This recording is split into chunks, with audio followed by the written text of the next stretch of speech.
Hey y'all, and welcome back to Growing with Ray. So today is a sit down video because y'all, New Year's is around the corner, okay? And I'm ready to start some seeds. I've already started some already for the 2026 garden.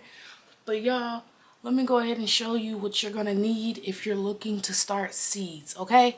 So our 12-week mark is the second week of January from when we're able to plant out. So before we even get into seed starting, depending on where you are in the United States or in the world, there is a first frost and a last frost date. Your first frost date is in reference for when you're getting ready to end the summer garden, and they will sit here and let you know from your summer crops what 9 times out of 10 won't survive that you'll need to harvest or get out of the garden before your first frost, okay? Now, your last frost date is when, baby, things get on and popping for our summer gardeners, okay? That's for your things that love heat. Sweet potatoes, okra, tomatoes, peppers, squashes, watermelons, cantaloupes, all of those things, okay? So, with that being said, I always go to Farmer's Almanac. I'm able to put in my zip code. It tells me in my area when our predicted last frost date is. Since this will be going into growing seasons number 6, I get a rough around time. Sometimes I'll wait a week later. Sometimes I wait 2 weeks. Sometimes I just put them out. This year, the plan is to wait at least a week or 2 before putting them out, because my 3rd year of gardening, I put them out and we got a freak frost, meaning we got a surprise frost after the predicted last frost date. Now, getting into seed starting, you guys, I'm going to show you some very cheap ways of getting started, and then I'll show you some more investment type products that you can get. They're still pretty affordable, especially if you're looking to garden basically for the rest of your life. I just reached my 30s, so I feel like this is a great investment because I believe it'll last me for years upon years. So first things first, depending on what you're starting will depend on what seed tray you're going to use first. For instance, these are my 16 sale. They're like 1 inch by Epic Gardening, and I absolutely love these. I really would love to continue to get bigger trays from Epic Gardening, and I may just do that. Unless somebody wants to send me some for free, you know, wink, wink, wink, wink, wink, wink, or a different company. They're super durable. The plastic is very sturdy. I mean, you can't squish it. You can't squeeze the plastic, okay? You can't squeeze it. And it has holes for air pruning, y'all. So I love it. That just means your roots of your crops won't become root bound, which is something that can choke out oxygen for your plants and end up killing your seedlings. So these are something affordable, investment type style things. They come in different arrays of colors as well, but a cheap alternative, you won't find them that small. You would have to get like a 10 by 20 tray, which is something like this size, that has the inserts. Now, when I first started gardening, honey, I wasn't looking to buy from companies. I bought things from Walmart, from the Ferry Morris or Jiffy brand, okay? Came with the 10 by 20 trays with the inserts, and it'll give you like 72, sometimes 100. It just depends on what size the cells are, but they're very similar to this size.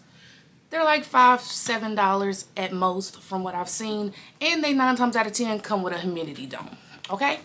Now, when it comes to something else that I feel like is an investment that I actually decided to invest in this year is Bootstrap Farmers.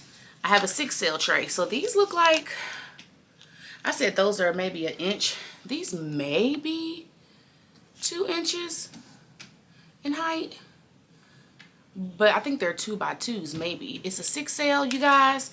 Now this plastic, from what I've been told, very, very many good reviews. It is more flexible, which at the same time is very beneficial versus Epic Gardening. I haven't had their 6 cell trays, so I don't know if it's this flexible, but I would believe it's as sturdy as this.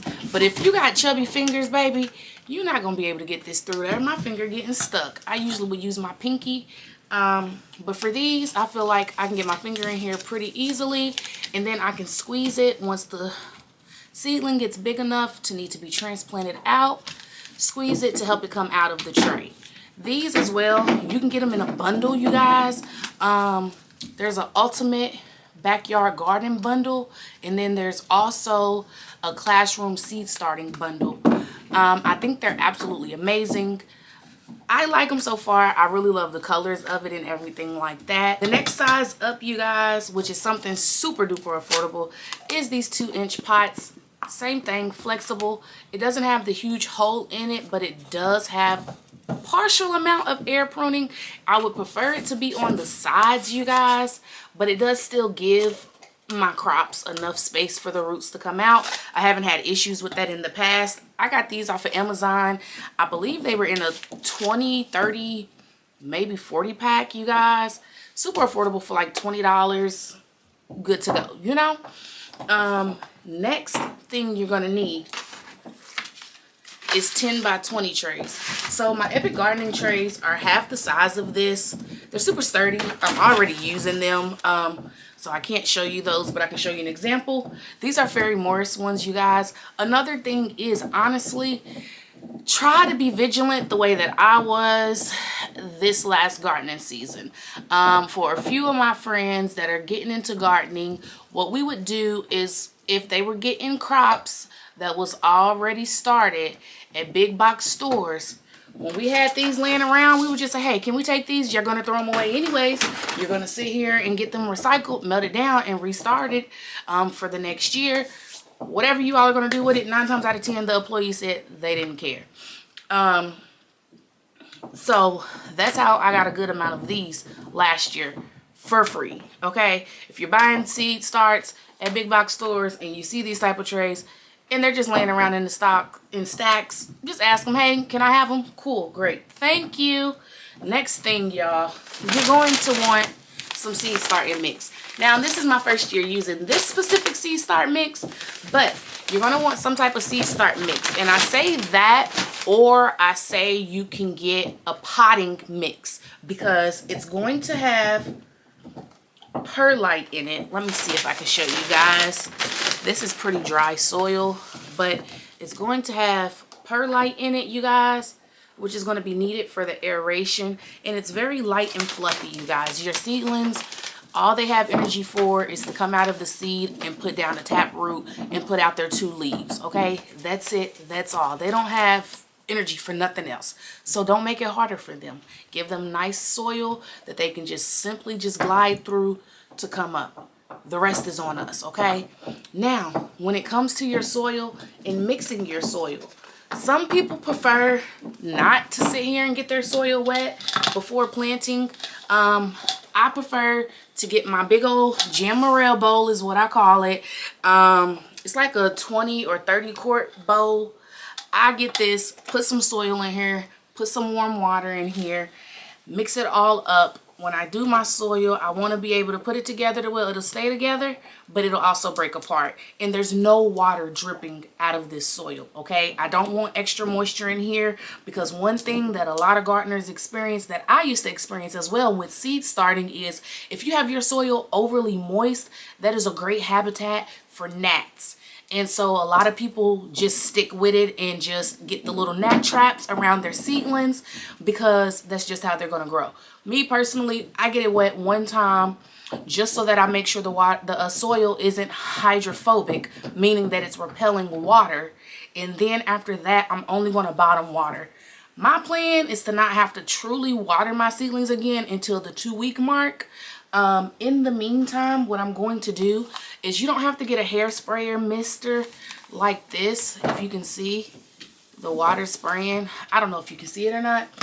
You don't have to technically get one of these. You can get one of the regular little spray bottles. Just turn it on a low setting and just spray the top of your seedlings, just to make sure the soil stays moist while those seeds come up, you guys. You're going to sit here and just, of course, put them in here. Then put your seeds in there. Another thing that you're going to need, y'all, are seeds, okay? You're going to need seeds. You're going to need, I ain't going to say a lot of seeds. You're just going to need seeds that your family eats, that you're wanting to grow, okay? You're going to need seeds. with your seeds, you want to do some studying on it.